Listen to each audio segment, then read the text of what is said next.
made from the skin of a human face, and fingernails, and you guess it, just some miscellaneous loose fingers, just some loose fingers, right? So these artifacts were just photographed at the state crime laboratory and then decently disposed of. So hopefully they were disposed of in a way that was at least a little more respectful than Ed Gein was to the bits and pieces of human anatomy.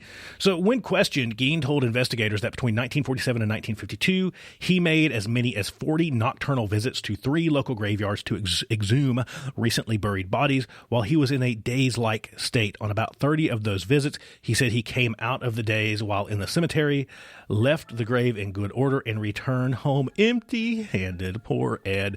On the other occasions, he dug up the graves of recently buried middle-aged women that he thought resembled his mother. Back to mommy issues.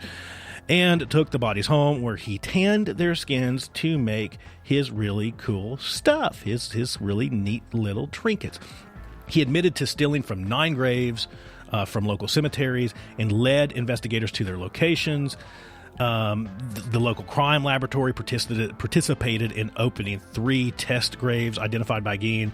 The caskets were inside wooden boxes. The top boards ran crossways, not lengthwise. The tops of the boxes were about 2 feet below the surface in sandy soil. Gein had robbed the graves soon after the funerals, while the graves were not completed. The test graves were exhumed because authorities were uncertain as to whether the slight Gein was capable of single-handedly digging up a grave during a single evening. They were found as Gein described. 2 of the exhumed graves were found empty. One had a crowbar in place of the body. One casket was empty. One casket Gein had failed to open when he lost his pry bar, and most of the body was gone from the 3rd grave, just most of it. Yet Gein had returned rings and some body parts, thus corroborating Gein's confession. So soon after his mother's death, Gein began to create a woman suit so that he could, quote, become his mother, to literally crawl into her skin. Gein denied having sex with the bodies he exhumed, explaining, they just smelled too bad. That's what it did. Maybe I might have, but they just were too stinky. During state crime laboratory interrogation, Gein also admitted to the shooting death, as we said, of Mary Hogan, whose head was found, but later denied memory or the details of her death. A 16-year-old youth, the youth of the time, whose parents were friends of Gein and who attended ball games and movies with him, reported that Gein kept shrunken heads in his house, which he described as relics from the Philippines sent by a cousin who had served on the island during World War II.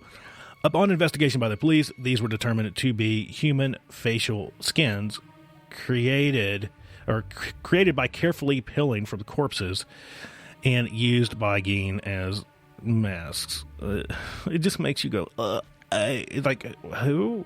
What? He was also considered a suspect in several other unsolved cases in Wisconsin, including the 1953 disappearance of Evelyn Hartley, a local babysitter. During questioning by a local sheriff, he reportedly assaulted Gein by banging his head and face into a brick wall. As a result, Gein's initial confession was ruled inadmissible. And look, sheriff bro, I can't say I wouldn't necessarily do the same, because yeah. So many who knew this sheriff, he was just traumatized by the horror of Gein's crimes, and unfortunately he died of heart failure before Gein's trial, so he never got to see justice served. And that would be a shitty place to be, and be like, okay, I lost my cool, I beat this dumb motherfucker's head across the wall, and now he might get off because I did, right? So not good. But justice was ultimately served, as we said. One of the sheriff's friends actually said he was a victim of Ed Gein as surely as he had butchered him, right? So he might as well have just butchered him.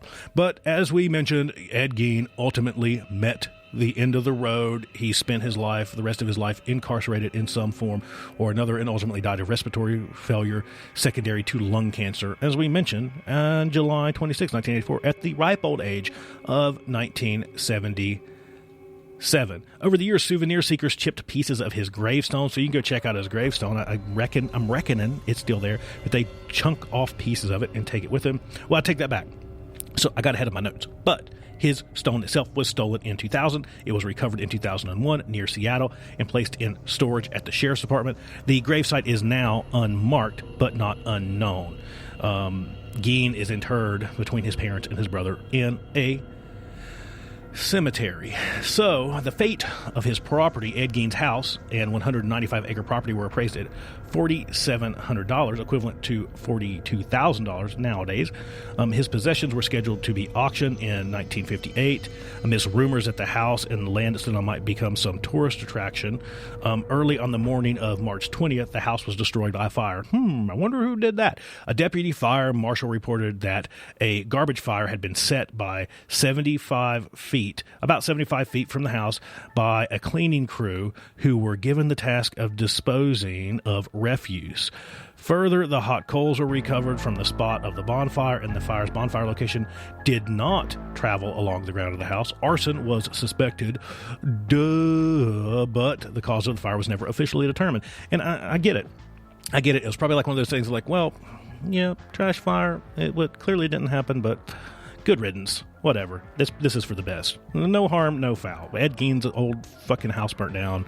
This horrific place. Yeah, we're good with it. Let's just leave this one alone.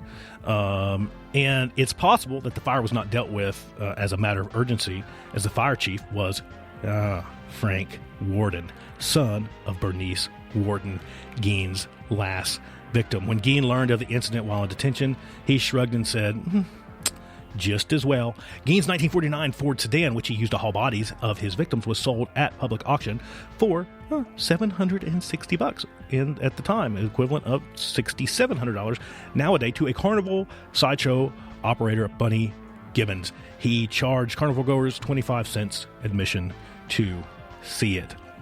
And that is the real story behind several of your most favorite infamous movie characters. Many of those were inspired by the real-life monster, Ed Gein. And let's just say this. Look, the nurture part we rant on so much, for sure. Like, that's a huge contributor here. But you have to be batshit fucking insane to upcycle people parts. Let's just throw that out there. No one in their right sane mind. There has to be something. There's got to be some wires crossed, right? There's got to be some wires crossed. The horrific stories that are portrayed on screen that are inspired by Ed Gein are scary enough.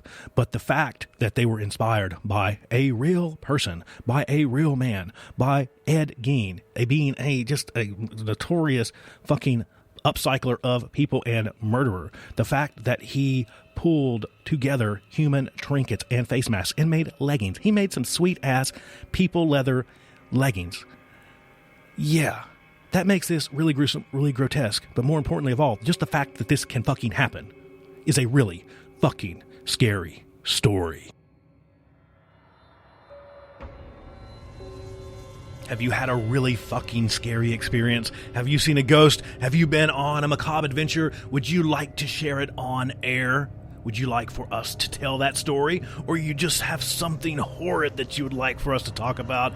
Head over to pellhorsemediaco.com. Use the contact form to let us know all about it. Make sure that you subscribe. New episodes come out every single Friday. We look forward to continuing this creepy, crawly, morbid, macabre, and grotesque adventure with you, the listener. We love you, and we will see you soon. Thank you for joining us today on our trip into the dark. We hope that you join us again next week for all things horror, all things macabre, all things grotesque, here on Really Fucking Scary.